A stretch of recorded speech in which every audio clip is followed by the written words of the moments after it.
अस्सलामुअलैकुम। आज की वीडियो में जो हम लोग टॉपिक कवर करेंगे वो होगा लीनियर ट्रांसफॉर्मेशन का टॉपिक। अब यहाँ पर हमारे पास क्वेश्चन किस तरीके से आता है, एक फंक्शन हम लोगों को गिवन होता है वेक्टर के फॉर्म में और हम लोगों को बताना होता है कि क्या ये लीनियर ट्रांसफॉर्मेशन अप्लाई हो सकती है या नहीं। तो यहाँ पर हमारे पास तीन कंडीशंस हम लोगों को प्रूफ करनी होती हैं। पहली कंडीशन ये होती है कि जो भी हमारे पास ट्रांसफॉर्मेशन हम लोगों को गिवन है, क्या उस पर मैं ज़ीरो रख कर, अगर मैं उसमें ज़ीरो रखूं तो क्या वो पूरा वेक्टर ज़ीरो के इक्वल आ जाएगा। और एक ये कंडीशन के अलावा दूसरी कंडीशन हमारे पास क्या है कि अगर मैं a प्लस बी पर ट्रांसफॉर्मेशन लगाऊं तो वो बराबर आना चाहिए transformation a plus transformation of b के बराबर। और तीसरी कंडीशन हमारे पास होती है कि अगर मैं किसी कांस्टेंट को वेक्टर a से मल्टीप्लाई कराऊं और उसका ट्रांसफॉर्मेशन लूँ तो वो बराबर आना चाहिए जब मैं ट्रांसफॉर्मेशन लूँ a का फिर उसके बाद मल्टीप्लाई कराऊँ किसी कांस्टेंट से। अगर ये तीनों कंडीशन प्रूव हो जाती हैं तो हम लोग बोलते हैं कि वेक्टर जो है लीनियर ट्रांसफॉर्मेशन है। तो इसका एक क्वेश्चन हम लोग सॉल्व करेंगे ताकि हम लोगों को आसानी हो जाए। अब हम लोगों को पता करना है कि क्या ये लीनियर ट्रांसफॉर्मेशन है। अब हमारे पास ट्रांसफॉर्मेशन का जो फंक्शन है वो हम लोगों को गिवन है। हम लोग को बता दिया कि जब भी आप ट्रांसफॉर्मेशन करेंगे ट्रांसफॉर्मेशन एक्स वाई की, तो उसकी ट्रांसफॉर्मेशन बराबर होनी चाहिए टी एक्स प्लस वाई और एक्स माइनस वाई। मतलब इस तरीके से हम लोग को ट्रांसफॉर्मेशन करनी है। तो सबसे पहले हम लोग पहली कंडीशन रखेंगे और एक्स की जगह भी ज़ीरो, वाई की जगह भी ज़ीरो, तो इसका टोटल आंसर ज़ीरो आना चाहिए। तो पहले हम लोग ये करेंगे कंडीशन। अब हम लोग पहली कंडीशन देख रहे हैं, ज़ीरो रखना है एक्स की जगह भी वाई की जगह भी। तो ट्रांसफॉर्मेशन ऑफ एक्स वाई, अब एक्स वाई ज़ीरो रखूँगा तो यहाँ पे भी मैं एक्स ज़ीरो रखूँगा, यहाँ पे भी वाई ज़ीरो रखूँगा। तो यहाँ पर ज़ीरो प्लस ज़ीरो ज़ीरो के बराबर आ जाएगा और ज़ीरो माइनस ज़ीरो भी ज़ीरो के बराबर आ जाएगा।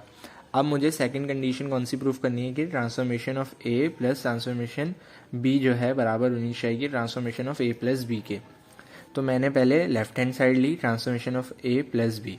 अब मैंने एक वेक्टर लिया, इसको मैंने नाम दे दिया वेक्टर ए का, और मैंने उसको इस तरीके से लिख लिया a1 और a2। अब ये हमारे पास x है, ये हमारे पास y है, क्योंकि इन लोगों ने बताया हुआ था कि ये दो आपस में सेम नहीं होने चाहिए, इधर x से इधर y, तो ये दो भी आपस में सेम नहीं है। हम लोगों को हर जो भी आप वेक्टर लेट करेंगे वो इस फॉर्मेशन के अकॉर्डिंग होना चाहिए x और y। तो यहाँ पर हम लोगों ने क्या कर दिया, ये इसको x अज्यूम कर लेते हैं, इसको y अज्यूम कर लेते हैं, क्योंकि ये दोनों एक दूसरे से अलग हैं। इधर a1 और इधर a2, सेम b के साथ करा b1 b2। अब इन दोनों को प्लस करेंगे, इन दोनों को प्लस करेंगे तो आंसर हमारे पास ये आएगा। अब हमें इसकी ट्रांसफॉर्मेशन करनी है, तो अब हमारे लिए x ऊपर वाला है और y नीचे वाला है। और हम लोगों को पता है कि ट्रांसफॉर्मेशन जो फंक्शन है वो किस तरीके से x plus Y X minus Y. अब ये जो कंडीशन है हमने यहाँ पर ये बना ली है, ये हमारी इसके बराबर है। अब हम लोग को ये लाना है। अब ये वाली फॉर्मेशन x प्लस वाई होगी, तो x को प्लस करेंगे y के साथ, तो मैंने क्या लिखा x प्लस वाई। अब इसी तरीके से x माइनस वाई मैंने इधर लिख दिया। तो यहाँ पर हमारे पास लेफ्ट हैंड साइड हम लोगों ने सॉल्व कर ली। अब राइट हैंड साइड भी सॉल्व करेंगे तो इसके बराबर आना चाहिए। तो राइट हैंड साइड में हमारे पास पहले है ट्रांसफॉर्मेशन ऑफ ए। अब ए वेक्टर की ट्रांसफॉर्मेशन मैं लूँगा, अब x ये है y ये है, x प्लस वाई मैंने लिख दिया और x माइनस वाई मैंने लिख दिया। ये b नहीं है, ये a है, ठीक है। x माइनस वाई मैंने यहाँ लिख दिया।